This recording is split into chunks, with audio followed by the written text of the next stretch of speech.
जब लग गुरु मिले न साचा, तब लग गुरु करो 10 पांचा। क्या गुरु बदल सकते हैं? क्या गुरु बदलने से पाप लगता है? आध्यात्म के इस मैदान में आखिर सही गुरु कौन है? गीता जी में वर्णित तत्वदर्शी संत कौन है? इन सभी प्रश्नों के उत्तर जानने के लिए अवश्य सुनिए जगत गुरु तत्वदर्शी संत रामपाल जी महाराज के मंगल प्रवचन। उनको निसंतान दंपति उठा ले जाते हैं और फिर वो जब बड़े होने लगते हैं तो बालक अवस्था में वो खाना पीना कुछ नहीं करते। तब वो चिंतित होते हैं उनके माता पिता। तब कुंवारी गायें लाई जाती है परमात्मा के आदेश से और कुंवारी गायें दूध देती हैं। उन कुंवारी गायों के दूध को परमात्मा पीते हैं, उससे उनके परवरिश की लीला होती है। ये प्रमाण ऋग्वेद के अंदर भी है और कबीर परमात्मा ने 600 वर्ष पहले ये लीला की थी जो कबीर सागर के अंदर विद्यमान है। ज्ञान प्रकाश के अंदर एक अंग है, एक अध्याय है ज्ञान प्रकाश पवित्र कबीर सागर का। उसमें भी विद्यमान है कि परमात्मा ने कुछ खाया पिया नहीं जब वो नवजात शिशु रूप में आकर प्रकट हुए थे। इनके कोई जनक नहीं, इनके कोई माता पिता नहीं, ये स्वयंभू हैं। तो उसे मैंने कुछ नहीं खाया पिया। फिर एक गाय मंगाई गई, उसके ऊपर उसने दूध दिया जब परमात्मा ने दूध पिया। और यही प्रमाण ऋग्वेद मंडल नंबर 9 सूक्त नंबर 1 के मंत्र नंबर 9 के अंदर है कि परमात्मा जब शिशु रूप धारण करके यहाँ प्रकट होते हैं, उनके परवरिश की लीला कुंवारी गायों के द्वारा होती है। तो फिर भगवान कौन है? ऐसी लीला की है किसी कृष्ण और राम ने या किसी और इस हजरत अल मोहम्मद ने या किसी ईसा जी ने? तो who is God? Kabir is God. अब जैसे ईसा जी कौन थे? ये भगवान के पुत्र कहे जाते हैं। और हजरत मोहम्मद कौन थे? ये अल्लाह के पैगंबर थे। और श्री राम और कृष्ण कौन थे? ये ब्रह्म के पुत्र हैं, काल के पुत्र हैं। और कबीर साहब कौन है? ये स्वयं परमात्मा है, ये असंख्य ब्रह्मांड के स्वामी है, कुल मालिक है। और ये तो दूसरी स्थिति हुई कि फिर वो परमात्मा दूसरी स्थिति में जब धीरे धीरे बड़े होते हैं, छोटी उम्र में ही अपने जिस उद्देश्य को लेकर वो आते हैं हमें ज्ञान देने के लिए, उस ज्ञान का प्रचार शुरू कर देते हैं। बड़े बड़े विद्वानों के छक्के छुड़ा देते हैं, लेकिन वो क्रमहीन अपनी मान बढ़ाई के कारण परमात्मा के उस यथार्थ ज्ञान को ना स्वयं मानते हैं और ना ही जनता तक उसको जाने देते। तो यही लीला आज से 600 वर्ष पहले परमात्मा ने सन 1398 में संवत 1455 ज्येष्ठ सुदी पूर्णमासी के दिन ब्रह्म मुहूर्त में सुबह सुबह सतलोक से आकर के काशी बनारस शहर है, काशी कहो बनारस कहो, तो शहर के बाहर एक बहुत बड़ा लहर तारा नामक सरोवर था। उसके ऊपर आकर के परमात्मा ने एक कमल के फूल पर नवजात शिशु का रूप धारण किया। उसके प्रत्यक्ष दृष्टा थे एक अष्टानंद नाम के ऋषि। वो सुबह सुबह स्नान करने के लिए वहां जाया करते थे। एकांत स्थान पा करके अपने गुरुदेव स्वामी रामानंद जी द्वारा प्राप्त उस भक्ति विधि का वो अभ्यास करते थे। उन्होंने देखा कि आकाश से एक प्रकाश का पुंज आया, उसकी आंखें उस प्रकाश को सहन नहीं कर सकी। अष्टानंद जी की ऋषि अष्टानंद जी की आंखें बंद हो गई। बंद होने पर उसने क्या देखा कि एक नवजात शिशु का रूप दिखाई दिया। दोबारा आंखें खोली तो वो प्रकाश एक कोने में लहर तारा तालाब के एक कोने में सिमट गया। थोड़ा सा अंधेरा था, उसने आगे कुछ दिखाई नहीं दिया। अब जैसे पुण्यात्माओं हम सूर्य की ओर देखते हैं तो हमारी आंखें सहन नहीं करती, आंखें बंद कर लेते हैं, तो सूर्य का प्रकाश रहित आकार हमें उसकी प्रतिबिंब दिखाई देता है। ऐसे ही अष्टानंद ऋषि के साथ हुआ। पहले तो उसने देखा केवल प्रकाश का एक गोला दिखाई दिया।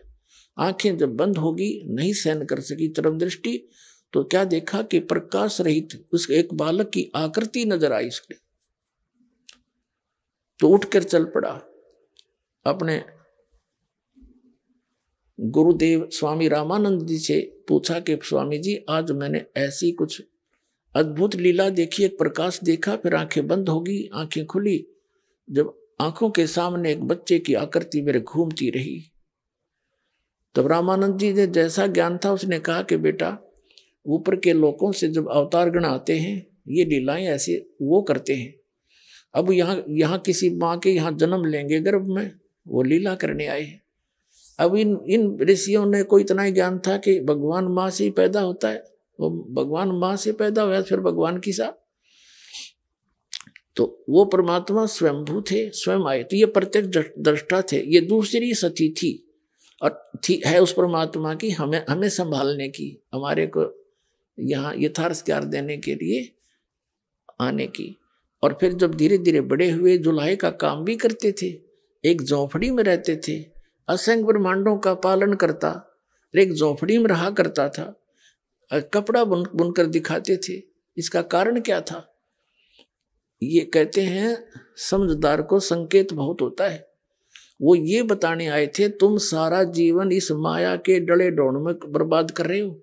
बड़ी कोठी हो, बड़ी कार हो, बड़ा महल हो, और भक्ति जो उद्देश्य था इसका वो भूल चुके हो। जीव को परमात्मा ने कहा है घर तो 3.5 हाथ और गणा तो 4.25, कह कबीर अधिका कहे वह को नहीं विचार। इससे गणा जो मांगता है वो तो फिर बुद्धिहीन इंसान है। घर तो 3.5 हाथ, क्योंकि ये 3 शरीर जो है 3.5 हाथ का होता है प्रत्येक प्राणी का। हाथ इसको कहते इतने पोर्शन को, और प्रत्येक का यो 3.5 हाथ की पूरी हाइट 3.5 हाथ की होती है। परमात्मा कहते आपने एक 4 पाई पे है, वह चाहे 3 कमरे की कोठी हो चाहे 10 कमरों की कक्ष की, एक कोने में एक 4 पाई पे ही विश्राम करना है। तो बाकी की बकवाद की क्या आवश्यकता है? जो मूल उद्देश्य खो कर बैठ गया है, अरबपति खरबपति यहाँ सब कुछ जोड़ जाड़ के छोड़ गए। यहाँ वो केले कोठी बना रहे थे फैक्ट्री, और वो आप कुत्ता बन कर सैर सपट्टा कर रहा उसी गली में, बाढ़ में जावा कोठी आ गई उसका काम। तो परमात्मा हमें याद दिलाते हैं कि मैं सारे ब्रह्मांडों का संचालक, और वहाँ ऐसे हैंड टू माउथ रह के दिखाया कि भक्ति, कबीर साहब कहते हैं टोटे में भक्ति करे सोए सही सपूत, ये मायाधारी मस्करे ना जाने कितने जालिए ऊते। कबीरा सब जग निर्धना धनवंता नहीं कोई, धनवंता सो जानिए जिस पर राम नाम धन होई।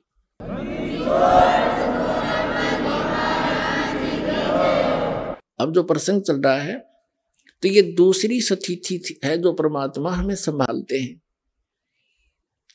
और तीसरी सतिथि वो कभी भी आ जाते हैं एक साधु संत का रूप बना के, और अपने अच्छी आत्माओं को जो परमात्मा के ज्ञान को दृढ़ता से ग्रहण करते हैं, और फिर मुझे नहीं मुचकाए तारा संसार एक तरफ और वो दृढ़ भक्त मालिक का एक तरफ, ऐसे प्राणियों ऐसे महापुरुषों को वो परमात्मा आकर मिलते हैं। उनमें से कौन कौन है वो महापुरुष? आदरणीय धर्मदास साहिब जी, उनको मथुरा में मिले थे। वो यही साधना कर रहे थे जो आप पवित्र हिंदू धर्म के अंदर इन भ्रमित गुरुओं आचार्यों और शंकराचार्यों और इन महंतों और संतों के द्वारा बताए गए ज्ञान को ग्रहण करके हम सभी कर रहे थे। तो उनको परमात्मा मिले, उनको सचखंड लेकर जा लिए ना, सारा ज्ञान बता दिया, सारा कुछ प्रमाण दिखा दिए, बता दिए गीता और वेदों में। फिर भी बुद्धि ने स्वीकार नहीं की, धर्मदास जी की ने, क्योंकि हमारे अंदर अज्ञान इतना बरवा दिया हजारों वर्षों से। तो परमात्मा ने अपने गवाह बनाने थे इस समय के लिए, कि इस समय उस में मेरा कोई गवाह बने, सचमुच ये बताने वाला कि भगवान कौन है। तो उनको सतलोक में लेकर गए। सतलोक में जाकर क्या देखा कि वहां पर जो सुख है, यहां पर तो सुख का कोई झलक भी नहीं बताई जा सकती। पुण्यात्माओं, सतलोक के अंदर अभी तक जितने भी सतलोक और सचखंड का जो गुणगान किया करते थे, इसमें से विशेषकर कौन कौन है? राधा स्वामी पंथ, आगरा और ब्यास वाले, और जय गुरुदेव पंथ मथुरा वाले, और बाकी ये सारी उसी के ब्रांच हैं। उसी में से एक अलग से पंथ बना है, ये सच्चा सौदा सिरसा, जिसको धन धन सतगुरु तेरा ही आसरा इनका नारा है। ये सभी और साथ में कबीरपंथी और जितने भी ये कबीरपंथी, क्योंकि कबीर साहब ने बताया कि काल ने कहा था जो परमात्मा यहां आए थे प्रथम बार हमें ये ज्ञान देने के लिए, तो काल ने विरोध किया था कि नीचे नहीं जा सकते, क्योंकि कबीर वो परमेश्वर अपने पुत्र के रूप में वहां प्रगट थे। उसने बहुत घोर विरोध किया था कि तुम नीचे किस लिए जा रहे हो।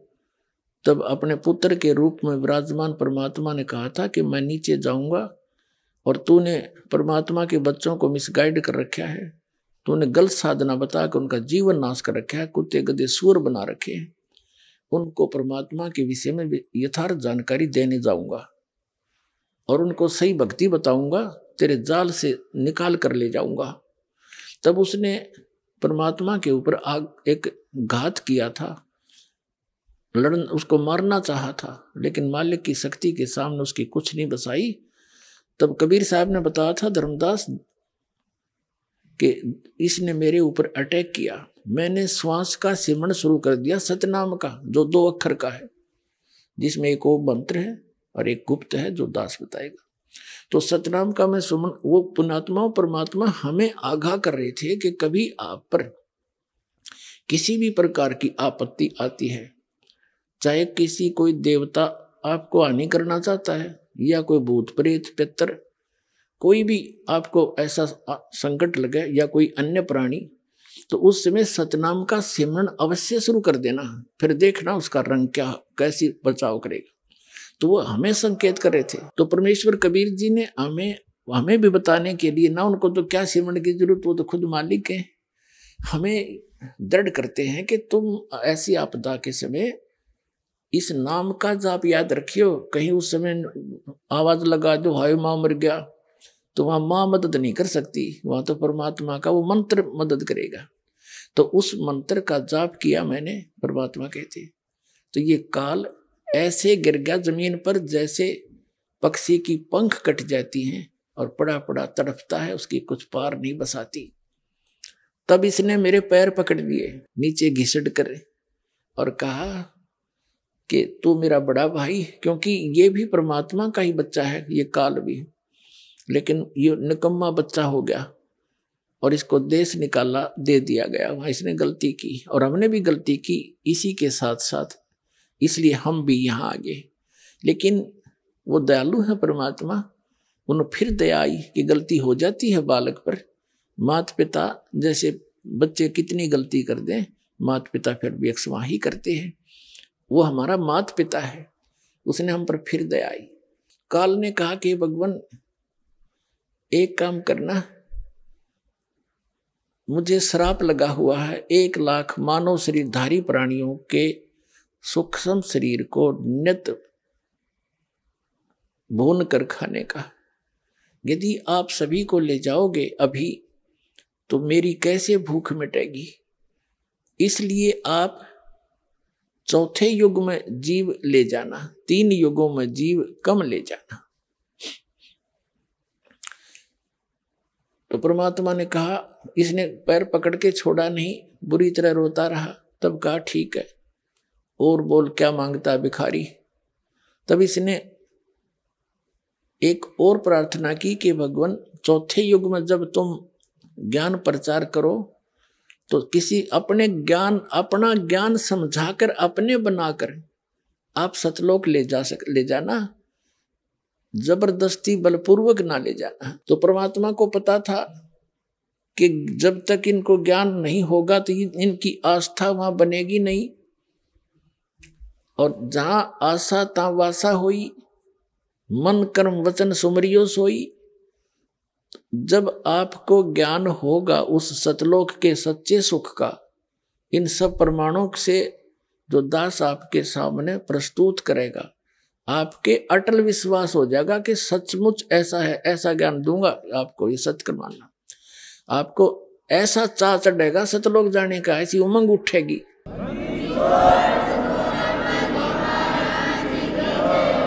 ऐसी उमंग उठेगी आपके, और सच्चाई होगी सारी की सारी। जैसे बच्चे की छुट्टी ना हो और कोई रिश्तेदारी में विवाह हो जाता है तो छोटे उन बच्चों को वहीं छोड़कर माता सोचती है ये इतने पढ़ लेंगे, 2 दिन में जा आती हूँ।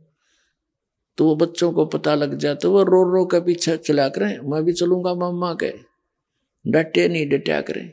तो ऐसी स्थिति आपकी होएगी, क्योंकि यहाँ का तो आपने देख लिया, ये सांग के सुख है, इससे आप खूब परिचित हैं। और नहीं तो दास के इस ज्ञान से और आपकी ये समझन वाली आंखें क्लियर हो जाएंगी, खूब अच्छी तरह समझ सकोगे।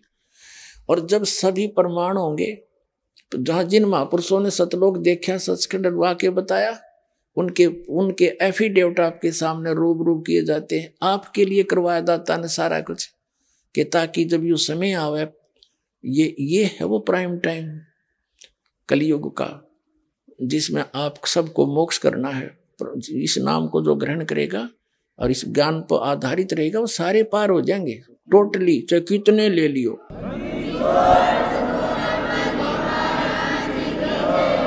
तो परमात्मा को ये भी मालूम था कि सतयुग त्रेता द्वापर में पुनकर्मी प्राणियों के ही जन्म होते हैं, और वो जो भी साधना डले ढोरे हैं, शास्त्र विरुद्ध कर रहे हैं, वो ये सोच लेते हैं कि जो हमें संसारिक सुख या कोई बचाव किसी से हो रहा है, ये हमारी इन्हीं पूजाओं से हो रहा है। ये उनको भ्रम रहता है। इसलिए परमात्मा के उस यथार्थ ज्ञान को बहुत ही इक्का दुक्का ही व्यक्ति स्वीकार किया करता है, सतयुग त्रेता द्वापर तक। अब कलयुग में मालिक को पता था कि कर्महीन प्राणियों का जन्म होगा, इनके पूर्व जन्म के पुण्य गणे नहीं होंगे, और ये जो साधना अब इसने तो ये जो साधना कर रहे होंगे उनसे उनको कोई लाभ होगा नहीं, तो फिर ये साधना करते करते भी दुखी हो रहे होंगे।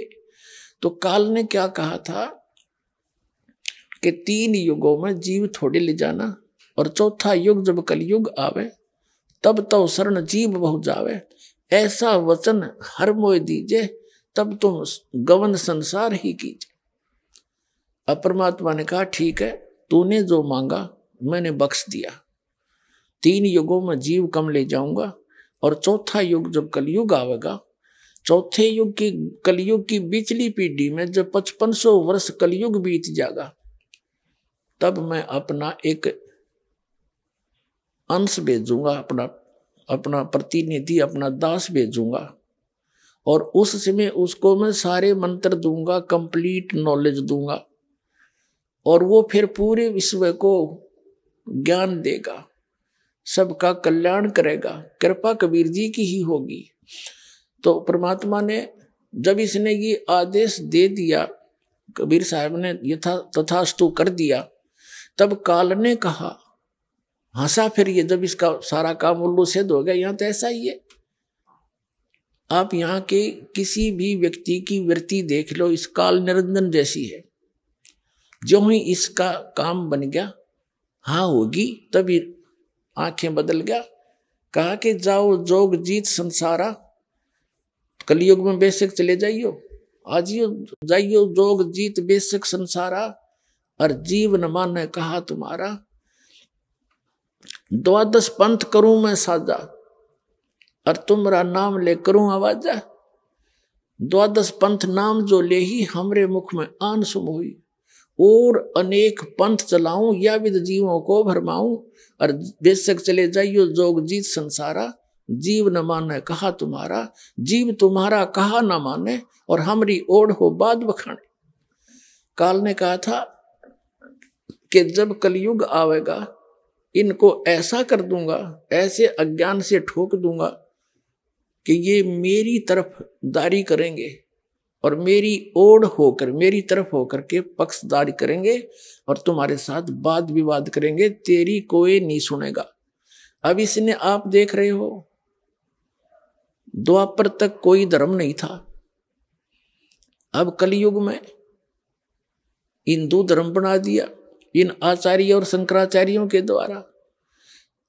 पहले बौद्ध धर्म शुरू हुआ था, उसके बाद ये हिंदू धर्म बना दिया, उसके बाद फिर ये ईसाई धर्म बना दिया, उसके बाद मुसलमान धर्म बना दिया, उसके बाद फिर सिख धर्म बना दिया, और पता नहीं कितने पंथ चला दिए। जैसे 12 पंथ, कबीर पंथ के अंदर 12 पंथ, जितना भी आज विश्व में विस्तार है, कबीर पंथी लगभग 15-16 करोड़ 20 करोड़ होंगे पूरे भारत में, और सारे इन 12 पंथों नकलियों से संबंधित है। और कहते हैं कबीर पंथी, और कक्का उनको पता नहीं, सारी गलत साधना करते हैं, मंत्र देते हैं, अजर नाम, अमर नाम, पाताल सब सिंधु नाम, यही हंस का काम, ये मंत्र है।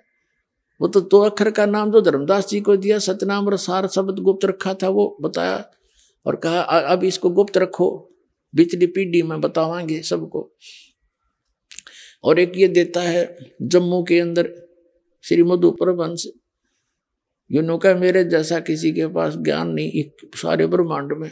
हर नाम क्या देता है, सतगुरु और सतनाम, खाक मंत्र है यो। अरे कान में फूक मार जो कर दे, यू सार शब्द है, ना कहने वाले ने पता यू के है, ना सुनने वाले को पता। नो कहो कहा ना जाई, लिखा ना जाई, बोला ना जाई, ये तो वाणी का विषय नहीं है। कबीर साहब कहे ये सार नाम हमने भाग सुनाया, आदि नाम हमने भाग सुनाया, ये मूर्ख जीव मर नहीं पाया। हमने तो बोल कर बताया, उसका जाप करने का है।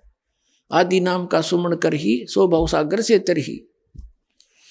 तो ये सारे नकली पंथ हैं कबीर साहब के 12 पंथ। और फिर उसके बाद और अनेक पंथ चलाऊं या विद जीवों को भरमाऊं, तो उसमें अनेक पंथों में से ये राधा स्वामी पंथ, जय गुरुदेव पंथ, राधा स्वामी पंथ आगरा और ब्यास वाले, ये ठाकुर जी वाले, कृपाल वाले, जनोद भिवाणी वाले, और ये सच्चा सौदा सिरसा जगमाल वाली, ये गंगवा पंगवा, ये भी, ये सारे उसी शिवदयाल जी के ही विचारों का एक कुएं का जल है के अंदर, वही ज्ञान वही साधना। इन सच्चा सौदा वालों ने थोड़ी सी अटपट करके न्यारा 3 मंत्र बना लिया, काल मूर्त सब स्वरूपी राम सतपुरख, इसको जपते रहो, मोक्ष सतलोक पहुंच जाओगे। अरे भले आदमी सतपुरुष, अकाल मूर्त, शब्द स्वरूपी राम, ये तो उस भगवान के पर्यायवाची नाम है। उस अविनाशी भगवान कहो, सत्यनारायण कहो। जैसे जल पानी नीर, जल पानी नीर करते रहो। क्या जल पानी नीर ऐसे मिलेगा? उसका प्रोसेस है, उसको पाने का अलग से प्रोसीजर है। जैसे हैंडपंप लाओ, लगाना है, बोकी लाओ, पाइप लाओ, और वो मेहनत करो। ये 2 नाम का जो मंत्र आपको दिया जाता है, सतनाम 2 अक्षर का, ये श्वास उश्वास से सिमरना, ये तो समझ लो बोकी मारी जाएंगी। और बोकी ने अपना काम कर दिया, पाइप पहुंचा दी जल तक, तो सतनाम का इतना काम समझ लो 2 अक्षर के का। सतनाम से भी भगवान नहीं मिला, लेकिन इसके बिना भी भगवान नहीं मिल सकता। भगवान कौन? जैसे हमारा पूज्य जल है, हमारा इष्ट देव पूज्य जिसको हमने प्राप्त करना, वो जल है। और ये बाकी साधना है। ये मंत्र जो आपको दिए जाएंगे, ये हमारी पूजा नहीं है, यह तो साधना है। पूजा वो होती है जैसे एक पतिव्रता लड़की अपने पति की पूजा करती है और अन्य सभी परिवारजनों का और रिलेटिव्स का सबका सत्कार करती है। तो सत्कार अलग होता है, पूजा अलग होती है। तो ये जो साधना हम करते हैं, ये तो हमारी मजदूरी है उसको पाने के लिए। तो फिर वो सार नाम क्या है? जैसे हैंडपंप, ऊपर एक मशीन लगाई जाती है उस पाइप का, जब पाइप जल तक पहुंच जाती है और उस हैंडपंप को फिर उसकी भी पूजा की जाती है, उसका भी सिमरन होता है सतनाम का। सार सतनाम तो समझ लो पाइप और बोकी, यूं काम कर दिया। और सार शब्द नहीं मिला तो भी काम अधूरा रह गया, क्योंकि पानी मिला नहीं, हैंडपंप के बिना वो मशीन नहीं लगेगी। तो सार शब्द जिसको आदि नाम भी कहा है, ये वो मशीन है हैंडपंप। तो जब आपका इस योग्य सिमरन हो लेगा, 3री बार में आपको सार शब्द दिया जाएगा। और सार शब्द का भी सिमरन करना है। जल निकालने के लिए हैंडपंप को भी ऐसे सेवा करनी पड़ेगी, चलाना पड़ेगा, ऐसे मिलेगा। तो ये गलत साधना कर रहे हैं ये सभी संत पंथ। दास का उद्देश्य किसी की निंदा करना नहीं, इनको भी सतर्क कर रहा हूं। आप भी गलत कर रहे हो सारे। और दास कोई गलत कह रहा है तो मुझे बताओ, एक तो आओ सामने, और ताकि मैं सुधार करूं अपने ऊपर। एक बता दो आके।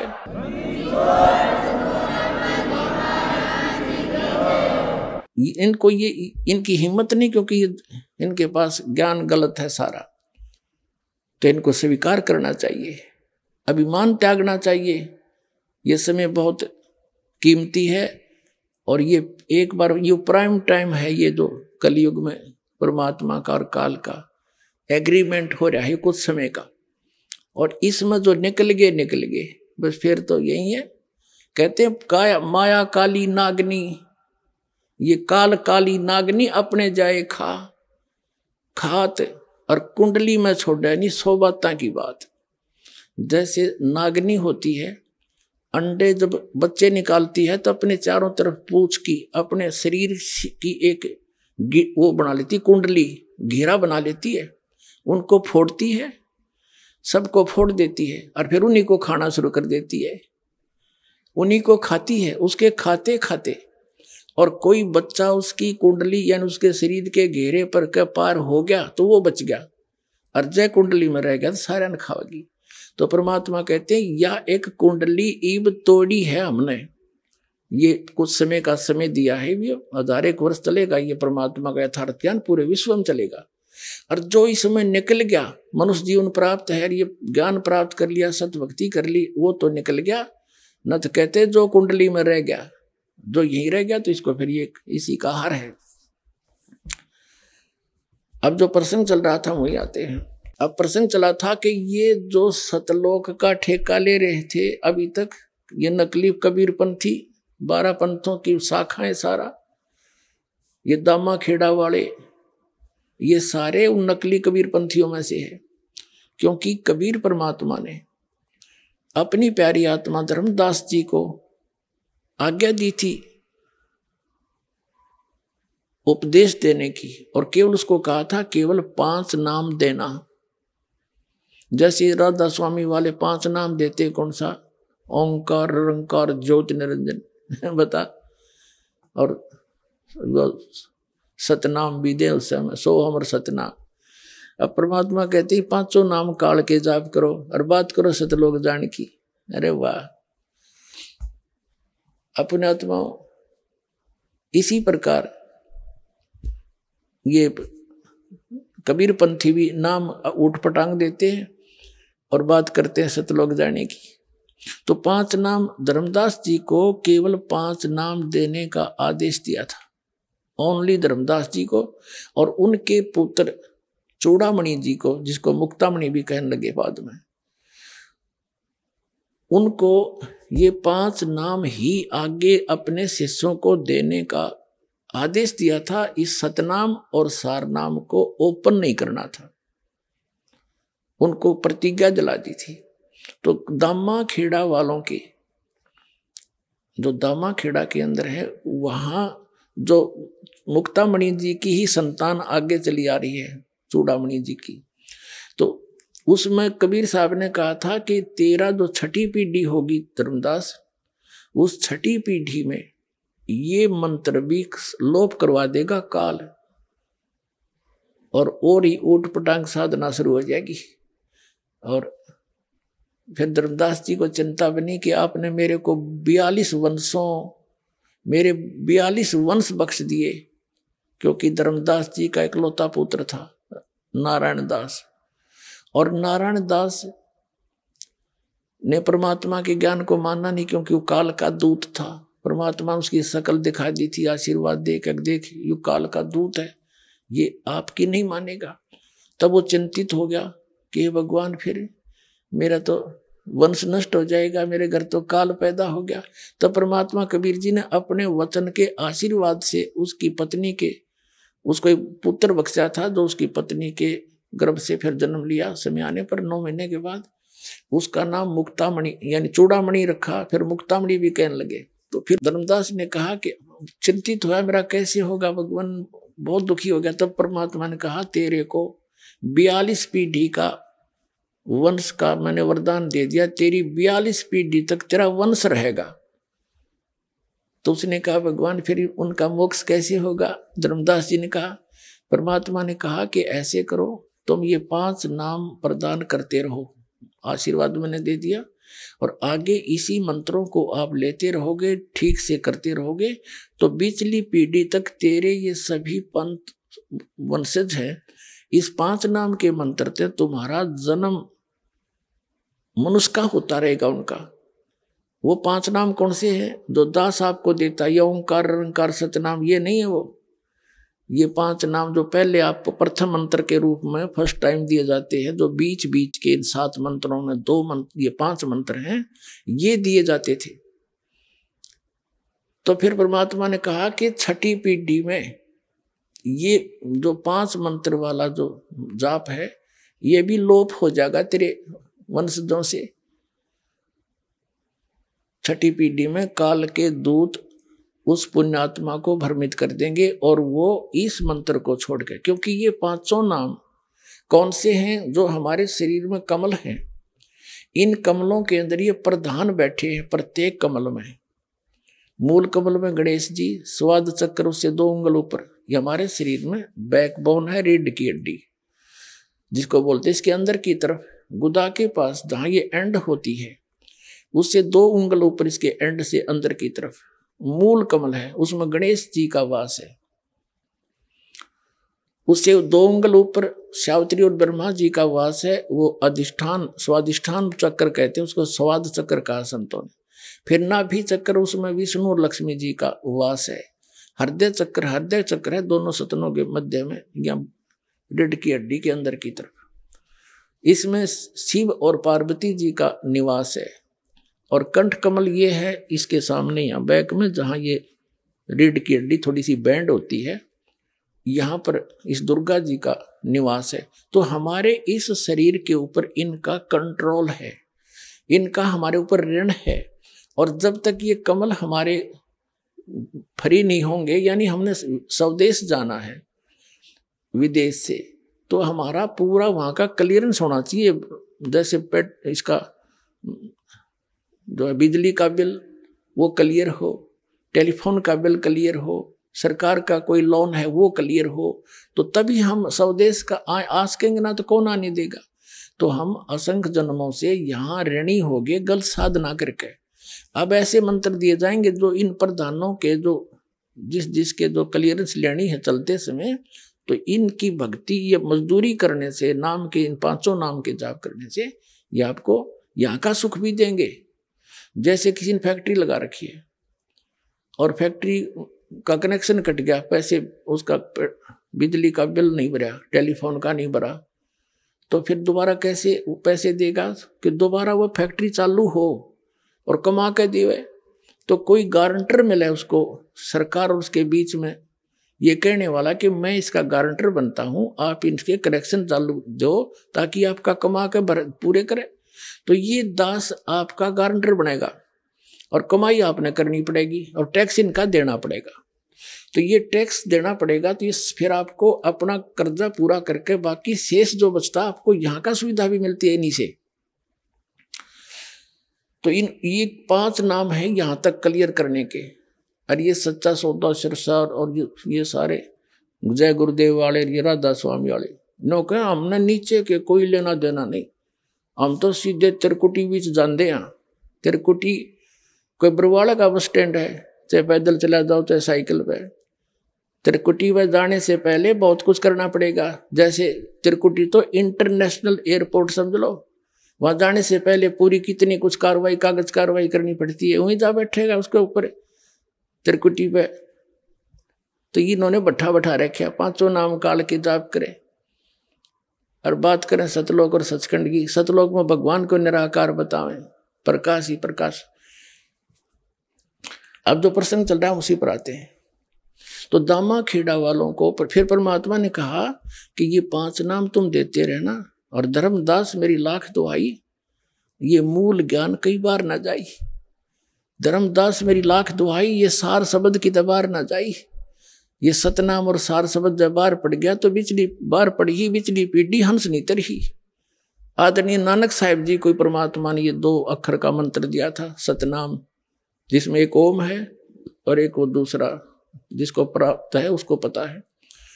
और नानक साहिब जी से कह दिया था अभी पुण्यात्मा किसी को बताना नहीं तो बात बिगड़ जाएगी, काल का दाव लग जाएगा। तो उनको बताया था कि आप अपना धर्म भंडारा और वाणी का जो पाठ है उसको करवाते रहो, इससे भी बहुत राहत उनको मिलती रहेगी, उनको मानव शरीर मिलता रहेगा। और जब आवेगी पिछली पीढ़ी फिर हम आएंगे दोबारा, सबको नाम देंगे, पार कर देंगे, सब पूरा विश्व नाम लेकर पार हो जाएगा।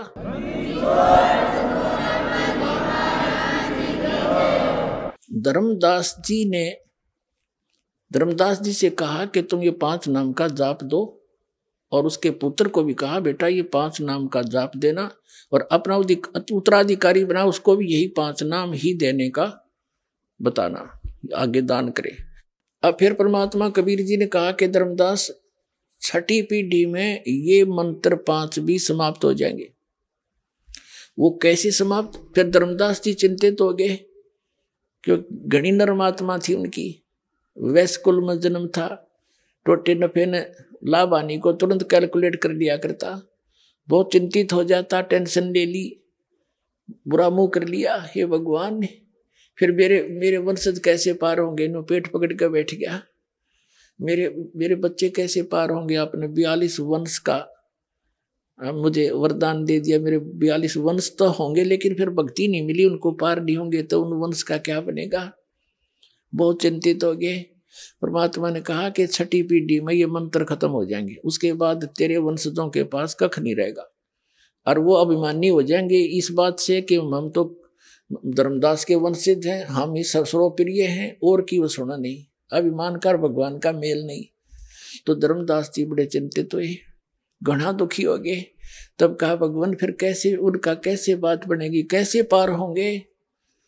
तब कबीर परमात्मा ने कहा धर्मदास जब युग कलयुग 5500 वर्ष बीत जाएगा, तब मैं खुद आऊंगा। जब ये 12 पंथ चल लेंगे कबीर पंथ के, और 12वां पंथ गरीबदास का पंथ होगा, उस गरीबदास जी के द्वारा मेरी महिमा की वाणी पुनः प्रकट होगी।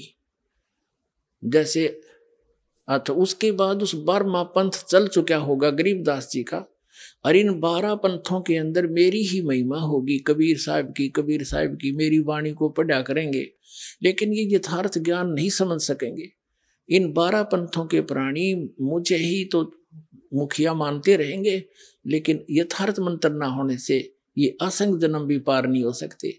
फिर 12वें पंथ में, गरीबदास वाले पंथ में हम ही चल कर आवेंगे, और सभी पंथों को समाप्त करके एक यथार्थ कबीर पंथ चलाएंगे, यथार्थ पंथ चलाएंगे। तो वो दास भेज दिया पुण्यात्मा, अब उस परम पिता ने स्वयं ना तो दास भेज दिया।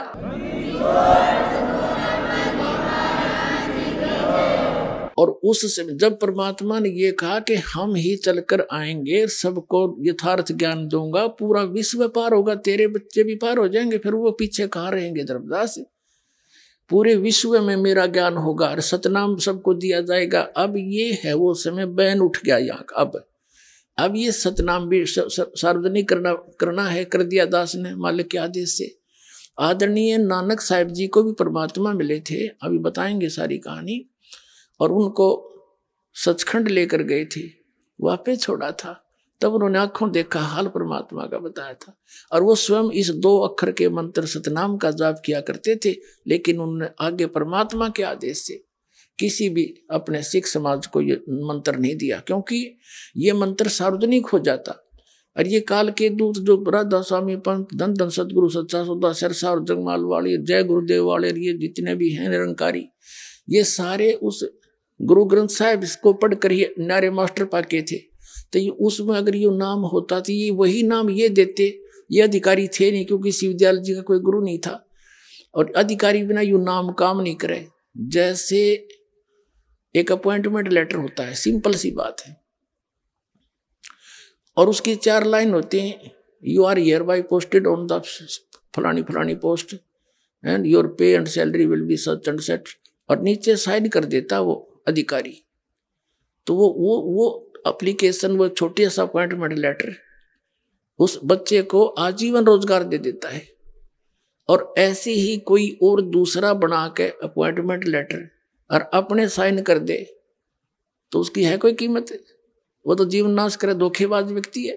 तो ऐसा ही ये कर देते, इसी नाम का जाप दे देते, यही ज्ञान बता देते, तो आज ये दास कैसे भिन्नता करता आपको कि ये नकली है और ये असली है। तो इसलिए परमात्मा ने कहा था, धर्मदास मेरी लाख दुआई, ये मूल ज्ञान की तबार ना जाई, और ये सार शब्द और सतनाम की तबार ना जाई। ये सार शब्द और ये मूल ज्ञान बार जो पढ़ी,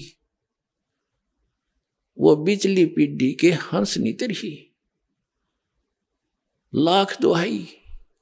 तो परमात्मा ने जिनको ये मंत्र दिया उन महापुरुषों को, उनसे ये प्रतिज्ञा करा ली थी कि तुम जाप करो, पर अब इसको सार्वजनिक ना करना, नहीं तो बात बिगड़ जाएगी। तो अब जो प्रसंग चला है, आदरणीय धर्मदास साहिब जी को परमात्मा सचखंड लेकर गए। अब ये जितने भी नकली कबीरपंथी और नकली ये राधा स्वामी पंथ, धन धन सतगुरु पंथ, ये जय गुरुदेव पंथ, जनोद बिहाणी वाला पंथ, ये कितने गणाओगे तो पठेरा सा जाम रहा सारा काबली की करसी उगी बेमतलब की, तो अपने आप इतने पनप गए, बताओ। अरे से बुद्धिमान व्यक्ति वहां फंसे बैठे हुए, इधर ध्यान ना दिया उन्होंने, क्योंकि किसी ने डिफरेंशिएट ही करके नहीं दिखाया कि यू गलत सर यो ठीक। तो उन महापुरुषों को परमात्मा सतलोक लेकर गए और उनको फिर वापस छोड़ा, अपने गवाह बना के, अपने गवाह बना के वापस छोड़ा। तो आदरणीय धर्मदास साहिब जी को जब परमात्मा सचखंड लेकर गए, अपने आत्माओं नकलियों का अब पता चलेगा, क्योंकि जो राधा स्वामी पंथ में, जय गुरुदेव पंथ में, सच्चा सौदा सिरसा वाले के पंथ में या निरकारी पंथ में जो भी हैं, वो उनके ज्ञान से तो खूब परिचित हैं, उनके मंत्रों से भी परिचित हैं। उनको तो 2 मिनट में समझ में आना चाहिए, 2 मिनट में तीसरी नहीं लगे। और जो यथार्थ ज्ञान है ये दास बता रहा है, सामने प्रमाणित कर रहा है कि ये गलत साधना है, ये सच्ची साधना ये है। और जिन महापुरुषों को ये मोक्ष प्राप्त मानते हैं, आदरणीय नानक साहिब जी को, तो नानक विशेष कर नानक साहिब जी को तो बार हुआ मानते ही मानते हैं, और को चाहिए मानो या ना मानो। तो नानक साहिब जी ने कौन सी साधना की थी, वो ये इनने एक रट ला रखी है कि नानक साहिब जी ने कहा 5 शब्द धुनकार धुन। और नानक साहिब जी ने ये भी लिखा कि वो 5 नाम 5 प्रधानों के हैं जो इस शरीर के अंदर विद्यमान हैं। तो वो क्लियर नहीं किया, इसलिए करने नहीं थे उन्होंने। तो नानक साहिब जी ने फिर कौन सा जाप किया था? हाँ, इसी प्रकार अब आगे बताएंगे, प्रसंग दूसरा चल पड़ा कि आदरणीय धर्मदास साहिब जी को ये सभी कहते हैं, जितने भी पंथ हैं, राधा स्वामी, धन धन सतगुरु, सच्चा सौदा सिरसा, जय गुरुदेव, ये सतलोक में परमात्मा को निराकार बताते हैं। और ये नकली कबीर पंथी भी सारे, कि वह केवल एक चेतन प्रकाश है, और आत्मा जो मुक्त हो जाती है वो परमात्मा में ऐसे मिल जाती है जैसे बूंद समुद्र में, यानी उनका एक लय हो जाता है, और वहां कोई अलग अस्तित्व नहीं है। एक जम्मू के अंदर है श्री मधु परमहंस, रांजड़ी के अंदर है, उसने थोड़ी सी कलाबाजी न्यारी करी, चतुरता दिखाई है कि वहां आत्मा अलग अस्तित्व है आत्मा का, और है बिंदु सी डोट से कण से घूमते हैं जैसे उस। और वो भी क्या बताता है कि परमात्मा ने, पहले परमात्मा गुप्त थे, एक शब्द उच्चारण किया, उससे सफेद अद्भुत प्रकाश हो गया। उस प्रकाश को परमात्मा ने, उस परमात्मा यानी सतपुरुष परम पुरुष उसमें समा गया उस प्रकाश में। फिर वो अमरलोक बन गया, वो प्रकाश चेतन हो गया, जी गया। फिर वो पहले अमरा हुआ था, और फिर वो अमरलोक बन गया। फिर सारा वो प्रकाश भी और वो भगवान भी उसमें समा गया, जैसे चीनी पानी में हो गया, वो एक हो गया, वो तो दोनों सारे सब।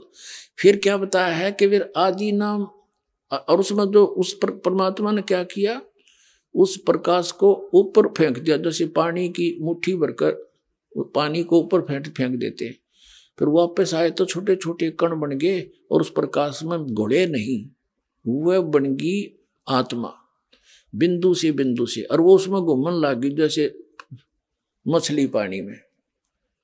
ये अस्तित्व वहां सतलोक अमरलोक का इसने बता दिया श्रीमद् उपरमहंस ने। और फिर क्या बताता है कि आदि नाम सार शब्द यो अकह नाम नी अक्षर, कहते ये बोलने का नाम नहीं, ये तो वाणी का विषय नहीं है। और फिर क्या कहता है कि वो सर्वशक्तिमान,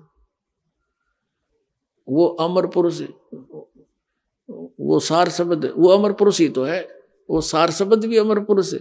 अमर पुरुष वो बने गया, वो चेतन प्रकाश में चीनी की तरह गुड़क है, और वो है सार शब्द, वो है सतनाम, सच्चा नाम। इसने थोड़ी सी ये वो दिखाई चतुरता कि वहां पर बूंद सी है जीवात्मा, डोट टाइम में घूमती रहती है मछलियों की तरह। अब वास्तविकता क्या है, धर्मदास जी को परमात्मा सतलोक लेकर गए। अब थोड़ा सा इन नकलियों का साथ साथ इतिहास दिखाया जाएगा तो जल्दी समझ में आएगा। पुण्यात्माओं, हम आप जी दूध के जले हुए हो, और दूध का जला हुआ लस्सी का भी फूंक मारता है जो कि बहुत शीतल होती है। और दास ये चाहता है कि आप खूब फूंक मार के देखो और खूब परख कर यहाँ पर आओ, और फिर सिरदर्द की बाजी लाओ, सतलोक में जाओ। 2 मिनट का काम है।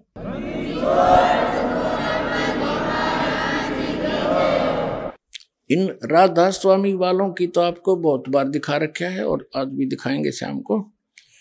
अब एक है ये मधु परमहंस जो जम्मू के अंदर कबीर पंथी कहलाता है, इसने बड़ा तहलका मचा रखा था, अल्लाह मचा रखा था कि मेरे पास जो ज्ञान है इस ब्रह्मांड में नहीं, जो वस्तु मेरे पास है, और औरों को यो भक्ति का चोर बतावा था। अब देखो इसने कैसा ज्ञान दिया है, कैसा जाना है परमात्मा को, थोड़ा सी झलक दिखाएंगे। देखिएगा, ये पुस्तक है अनुराग सागर की वाणी। ये वाणी तो है कबीर परमात्मा की, अनुराग सागर से इसने ली है और अनुवाद किया है श्रीमद् उपरमहंस जी ने। ये है इस पुस्तक का, इसका जो ज्ञान है इनका दिया हुआ है। इसकी वीडियो से ही ये पुस्तक बनाई गई है। प्रचार अधिकारी है राम रतन जम्मू। ये कहाँ से छपा है? मुद्रक है दीपावली प्रिंटर्स, सोडल रोड, प्रीत नगर, जालंधर से। इसके 22 पृष्ठ पर ले चलते आपको। ये 22 पृष्ठ पे है। इसमें सृष्टि रचना सुनाई है। साहिब कहते हैं, धर्मदास अधिकारी पाया ताते में कह भेद सुनाया। अब तुम सुनो आधी की वाणी, भाखों उत्पत्ति परले निशानी। तब की बात सुनो धर्मदासा, जब नहीं मही पाताल आकाशा, जब नहीं कूर्म कारम कुछ भी नहीं था, ब्रह्मा विष्णु महेश नहीं था। तो यहाँ क्या बताते हैं? अब 23 पृष्ठ पे अनुराग सागर की वाणी नामक पुस्तक के जो मधु परमहंस की वीडियो से बनाई गई है, उनकी वचनों की। वेद चार नहीं जानते सतपुरुष कहानियां, वेद को तब मूल नाही, अकत कथा बखानियां। अब ये वाणी तो कबीर परमात्मा की, अनुवाद करने चले श्री मधु परमहंस जी। साहिब ने धर्मदास से कहा, मैं तुमको आदि उत्पत्ति का रहस्य कहता हूं जिसे कोई नहीं जानता। यहां देखिएगा, ये है कबीर सागर की वाणी अनुराग सागर से। सतपुरुष तब गुप्त रहे, कारण करण नहीं निर्माए, संपट कमल रहे गुप्त स्नेहा, पौप माही रहे पुरुष विदेहा। प्रथम ही पुरुष शब्द प्रकाशा, दीप लोक रच की निवासा, चारी कर सिंहासन की नाता, पर पोप दीप कर चीना। पुरुष कला धर बैठे तैया, पुरुष कला धर बैठे तैया, और प्रगटी अगर वासना सैया।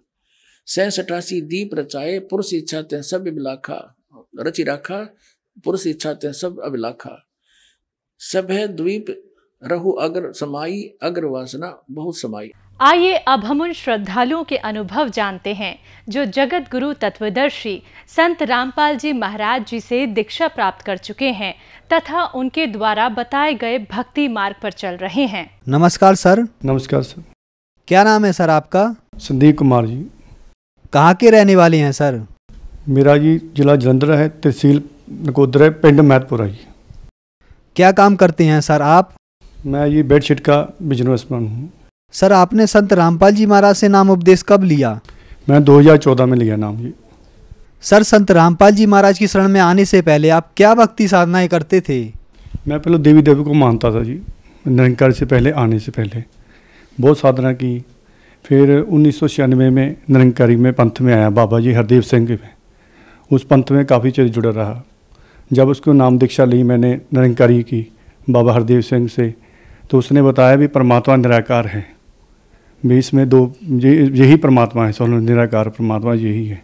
सर जैसा कि आपने बताया कि आप देवी देवताओं की भक्ति करते थे, फिर आपने निरंकारी पंथ से नाम उपदेश लिया तथा वहाँ 18 साल भक्ति की, तो इन सभी भक्ति साधनाओं से आपको क्या क्या लाभ हुए? जी लाभ तो कोई प्राप्त नहीं हुआ, दुख ही मिलते रहे। जब सत्संग में जाना, शाम को आना, कभी कभी दारू भी पीता था, मीट भी खा लेता था, तो समझ लो घर में क्लेश दुख होता था, कोई भी सुख नहीं से भगत जी बहुत परेशान रहता है। तो हम यही सोचते थे जो जो कर्मों में लिखा है चलो भक्ति करते रहते हैं। निरंकारी की बाबा हरदेव सिंह की जी, निरंकारी में 18 साल में रहा, कोई सुख नहीं था, परेशानी में घर में बहुत ज़्यादा दुख क्लेश होता था, बहुत ज़्यादा होता था। चलो निरंकारी की बाबा जी की सिमरन जो दिया है वो करते हैं। तू ही निरंकार में तेरी शरणा में बख्श लो। ये भगत जी 5 मिनट भी सिमरन नहीं हुआ मेरे पास, कभी मन नहीं लगता था भी क्या भक्ति है क्या नहीं है। परेशानी बहुत ही घर में, बहुत ज़्यादा दुख क्लेश था, समझ लो कोई काम नहीं चलना। सर फिर आप संत रामपाल जी महाराज की शरण में कैसे आए? भगत जी मैं ऐसे आया, टीवी में सत्संग मेरे ताए लड़के के देखते थे, वो भी निरंकारी थे, हमारा पूरा मतलब पे निरंकारी था। वो सत्संग देखने लगे, जब गुरुजी ने बताया परमात्मा निराकार नहीं, परमात्मा साकार में है, तो मेरे ताए लड़का के 2-3 दिन सुना, वो दीक्षा नाम दीक्षा लेके आ गया। तो मुझे बोला भी निरंकारी हम भक्ति कर रहे हैं वो गलत है, भी परमात्मा निराकार नहीं, परमात्मा साकार में है। आप संत रामपाल बरवाली में आए हुए परमात्मा तो वेदों में भक्ति बता रहे हैं, आप चलो मेरे साथ, वो नाम दीक्षा लो तो आपका नाम। मैं मानता नहीं थी भगत जी, मैं कहा नहीं भी निराकार से परमात्मा कोई ऊपर आगे है ही नहीं कोई। मैं उस ताए लड़का मुझे समझा के ले गया बरवाले में, नाम थोड़ा लेने गया, सिर्फ देखने गया था, फिर चलो देखे आ जाते। जब देखने गया तो जो देखा मैं अंदर बड़ा आश्रम में, तो मैंने पता लग गया वाकई भगवान परमात्मा यही है। पहले भगत जी मेरा नाम दीक्षा, ऐसा नाम दीक्षा ली मैंने। सर हम संत रामपाल जी महाराज के लाखों अनुयायियों से मिले, उनको कुछ न कुछ लाभ जरूर प्राप्त हुए। सर आपको क्या लाभ प्राप्त हुए? भाई साहब हमें प्राप्त लाभ यही हुआ है, समझ मैं एक बारी काम पर जंद्र में ऑटो में जा रहा था, हमारा ऑटो में ऐसे ही टक्कर लगी, समझ लो हमारा ऑटो पलटियाँ खा गया। जब पलटियाँ खा गया तो सब लोग फट्टर हो गए। मेरे साथ 2 लेडीज बैठी थी, एक जेंट्स बैठा था, एक ऑटो वाला था, एक मैं था। जब टक्कर हुई तो वो खून हो गया, किसी की लात टूट गई, किसी का सिर फट गया, किसी कुछ हो गया, ऑटो के बहुत बुरा हाल हो गया पता। तो जो देखा मैंने, जो मेरी आँख खुली, मैंने मालिक परमात्मा बंदी छोड़ सतगुरु रामपाल जी ने मुझे खरोच तक नहीं आई थी, वो मेरे पैरों में रो रहे थे, तड़फ रहे थे सारे। जब मैंने सोचा यार मुझे चोट नहीं, जब मैंने पता लग गया भी परमात्मा बंदी छोड़ सतगुरु रामपाल जी कहते हैं जो मेरा नाम लेता है, मेरी मर्यादा में रहता है, उससे कोई हानि नहीं हो सकती। जब मैंने वो उस दिन मेरा पता लग गया वाकई ये परमात्मा, जब मैं परमात्मा की शरण में ना होता तो आज मेरा यही हाल होता लोगों जैसा ऐसे इनका हुआ है। भगत जी सबसे बड़ा यही लाभ हुआ। दूसरा लाभ भगत जी ये हुआ भाई साहब, तो मेरा भाई 10 साल का रोग था पेशाब का, पेशाब में बड़ी परेशानी होती थी उसको, इतनी परेशानी हुई थी। मैं एक दिन काम पे चल गया, उसको ना उसका 2 नालियों में पेशाब में 2 सुराख थे। जब मैं काम पे आया तो बहुत तड़फ रहा था, स्किन करा बैठा था। तो मैंने पूछा भी भाई क्या प्रॉब्लम है? कहता मेरा भाई पेशाब रुक गया है, परसों मेरा ऑपरेशन है। मैंने उससे पाला भी परमात्मा ने नाम दीक्षा लाया, तेरा बिन ऑपरेशन से परमात्मा ठीक करेंगे तुझे, ये मुझे गारंटी है। वो कहना भाई बहुत कहना मेरा पेशाब बंद है, मेरा बहुत बुरा हाल है। मैं कहा तू नाम दीक्षा लाया तो परमात्मा ठीक करेंगे, तेरा पैसा ही बचेगा, चलो तो ये शरीर सुख भी होगा, तू फायदा किया, तू ऑपरेशन भी कराएगा, तू पैसा भी लगेगा, परेशान होगा, तो कोई नाम लिख दे मेरे गुरु से।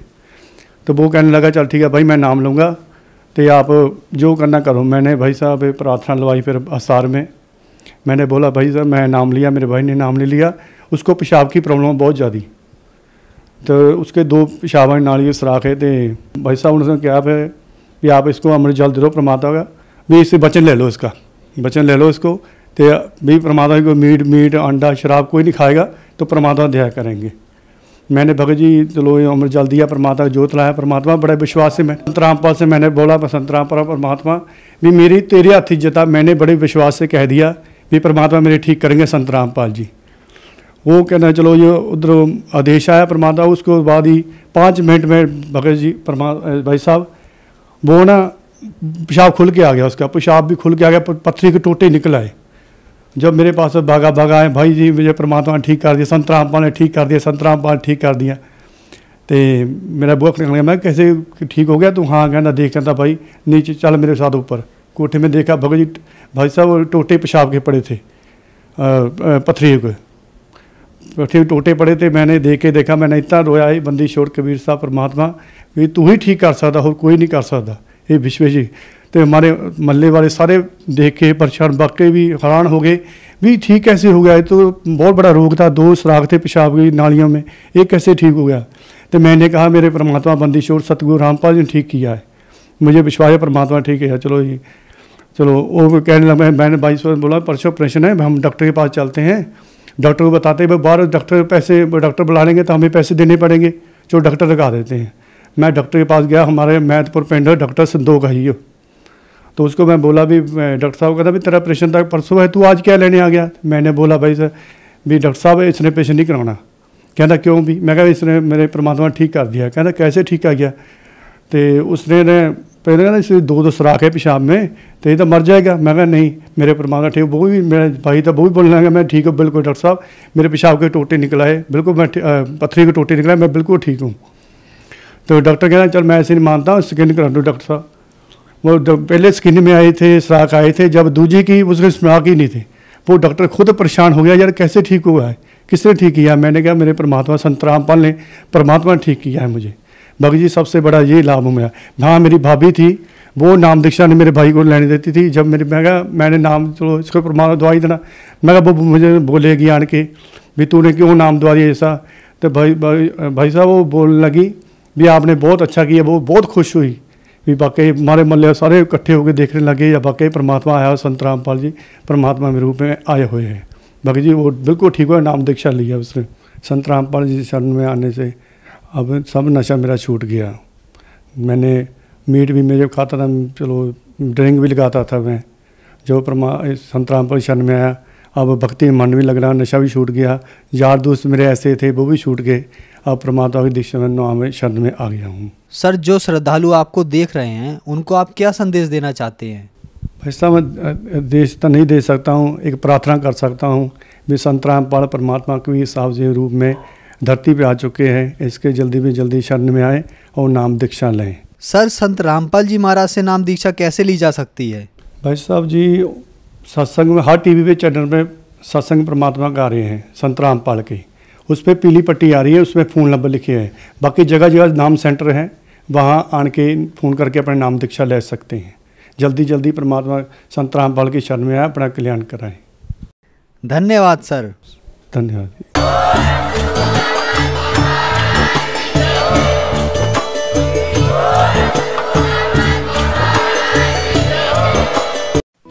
आप सुन रहे थे जगत गुरु तत्वदर्शी संत रामपाल जी महाराज के मंगल प्रवचन। अधिक जानकारी के लिए संपर्क करें